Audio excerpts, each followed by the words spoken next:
আল্লাহ বলে জিবরাইল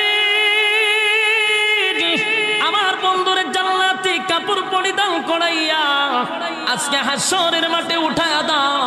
পয়গম্বরকে জান্নাতি পোশাক পরিধান করাইয়া সেদিন আমার নবীরে দাঁড় করাবে। হাশরের মাঠে সর্বপ্রথম যিনি দাঁড়াবেন তিনি হলেন আমাদের নবী মুহাম্মাদুর রাসূলুল্লাহ। জুরে কোন সাল্লাল্লাহু আলাইহি ওয়াসাল্লাম। আমার যুবক ভাইরা আমার নবীরে দাঁড় করাবে, বাকি সবাই কিন্তু কাপড় ছাড়া। আম্মা জান আয়েশা জিজ্ঞাসা করছে নবী আল্লাহর পয়গম্বর আমরাও কি খাতারিতাম? নবী কহ আম্মা জান কয় সর্বনাশ, এত লজ্জা রাখি কোথায় গো? পয়গম্বরের বিবি হই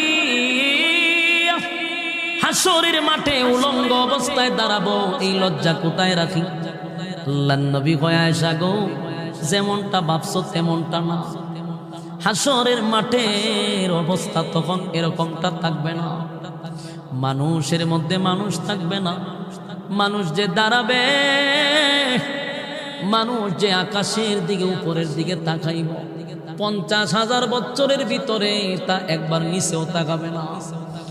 ভয়ে আতঙ্কে মানুষ নিজের মধ্যে কি আছে দেখার সময় নাই। সে কি কাপড় পরছে না কাপড় ছাড়া নিজেরই তো সে একবার দেখবে না, আবার অন্য দিনের দিকে তাকাইব এই সময় নাই। হাশরের মাঠে কেউ কারো হবে না, সবাই ইয়া রাব্বি নাফসি নাফসি নাফসি নাফসি নাফসি করবে। কেউ কারো হবে না, কেউ কারো হবে না। আপনার মধ্যে অনেকের ধারণা থাকতে পারে ফিরদৌসি যেহেতু ফিরের লেজো দুইরা জান্নাতে যাবো।